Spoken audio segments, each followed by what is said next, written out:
Hi, this is Brian Cochran, and we're back again with another wonderful, hopefully, video that's going to help you grow your business and life, to support you and to help you to start, manage, and grow your company. Today, we're going to be talking about, it's a recurring thing, and there's a saying that I say a lot, where there's no vision, people perish, and our people perish for lack of knowledge, and all those cliche scriptures that some of us know. But anyway, one of the things, I was just talking to a couple of clients, and it's almost the same thing over and over again, and we've forgotten some of the basic things that we need to do in starting a business. Number one is we need to have a plan, not necessarily a big, full 80-page, 1,000-page business plan, but at least a strategic plan of the who, what, why, where, and how, what you're going to do to implement your business, because it can be overwhelming when you're first getting started. So what you can do is write it out and make it plain and write it upon tablets that your team, yourself, can read it and take it and run with it. And I'm going to use an example. I was just talking to a client. I haven't shaved today, so please forgive me. And it's kind of on my heart, so I said, let me get it out. And so it's not going to be perfect, but it's going to be the truth anyway.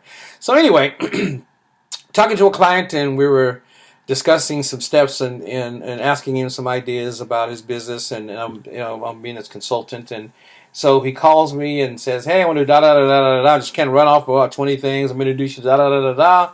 And I go, "Stop, slow down. So what's your vision?" And he says, "Well, I want to do da da da da da." So are the people that you're introducing me to, the places where you want me to go, are those going to help you with starting the very first 4 to 5 steps or at least the first 3 steps of your business?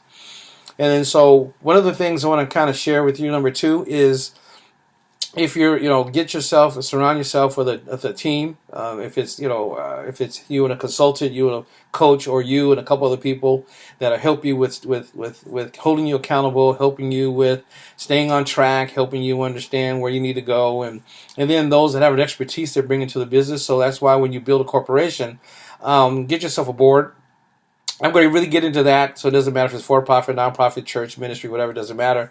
You need a real working board that's going to help you with what I just said earlier, because we think that a board is going to kind of dictate where we go. No, they're helping you steer the ship. So you're not doing it alone. A 3-strand cord is not easily broken. So you having a strong team with you that will support you, that will pray with you, that will stand in agreement with you when it's right, and then help you see that if you decide to go in this other direction, where they'll logically help you understand that may not be the right course for right now. It may be something to do, but maybe not right now. So number 2, make sure you get yourself someone that's going to help you be accountable. That's kind of how I did with this young man, that he was ready to just run off, take off running, and I'm going to do all these things. And wait a minute, let's first build your foundation before you bring other folks in. First, you get your little, your core, who your core people are. If you don't have any, that's okay.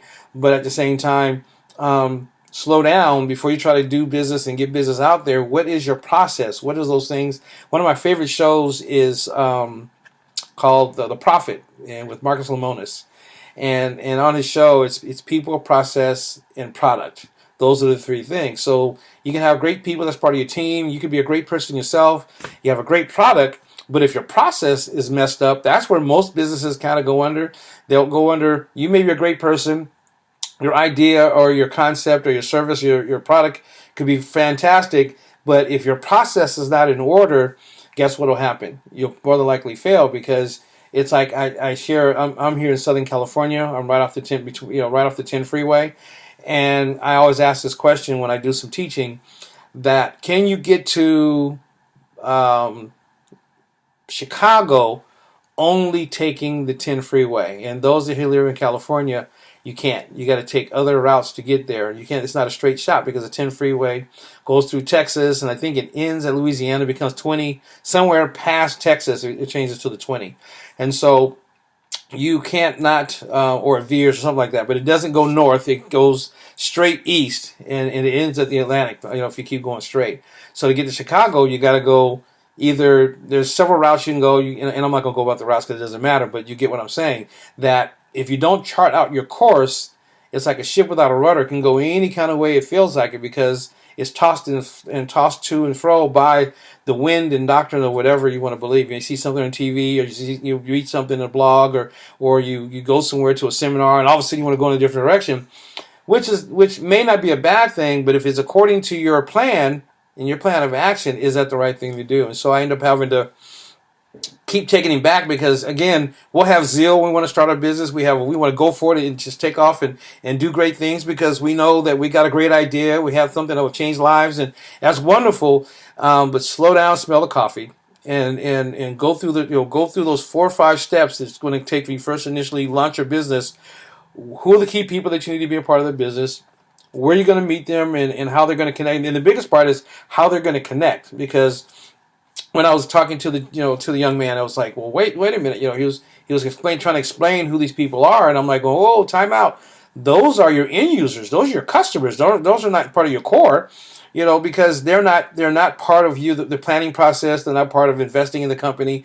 They're people that that will give you advice, which is wonderful because we all need advice, but they weren't the core people that was going to be in this business. And so through giving him some illustrations, just like I'm doing right now, and taking my time and not beating him down.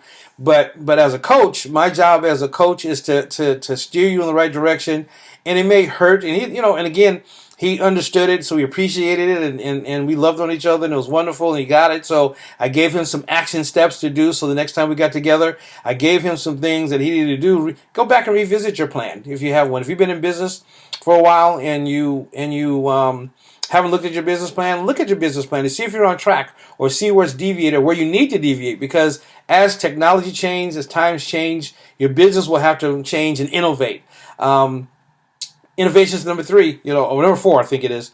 Let's innovate. What is going to be different about your business than everybody else's? What are those unique things that you bring to the table, or your unique selling proposition that you bring to the table? Or what technology or what innovative ideas can you bring to the table that's going to make you special, make you stand out, make your service or product that you're offering be the best it is for your niche that you're in? And so I'm going to stop there because I just wanted to it was on my heart because of just getting out the phone with him. And I want you to understand that as you're starting a business and starting a movement or starting a plan or starting a church or starting a business, doesn't matter, that get those initial steps that you need.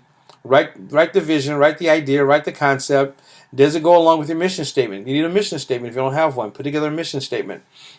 Why? Because your mission statement is a brief statement based upon what you plan on doing, and then you back it out from there. Then your plan of action is, how am I going to accomplish my mission statement and my mission and my vision? How am I going to accomplish that? And so you back it out. And so when you back it out, then what are you going to do every day to get there? Every week that you're going to get you there. Every month is going to get you there, and then every year. And then you can forecast it out as many years as you want to. But what are those practical steps that you need to do in order to make yourself not go insane and not take off and going everywhere and be overwhelmed and not do anything? Been there, done that, got the ring and the certificate and the lollipop for that.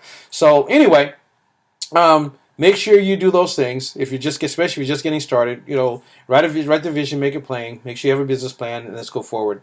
Because without a plan, you're it's like, as the statistics say, 85+% people fail in business, and one is because of lack of knowledge and understanding the business, and truly having a plan of action and walking out that plan and staying on top of that plan, so that way they'll have great success.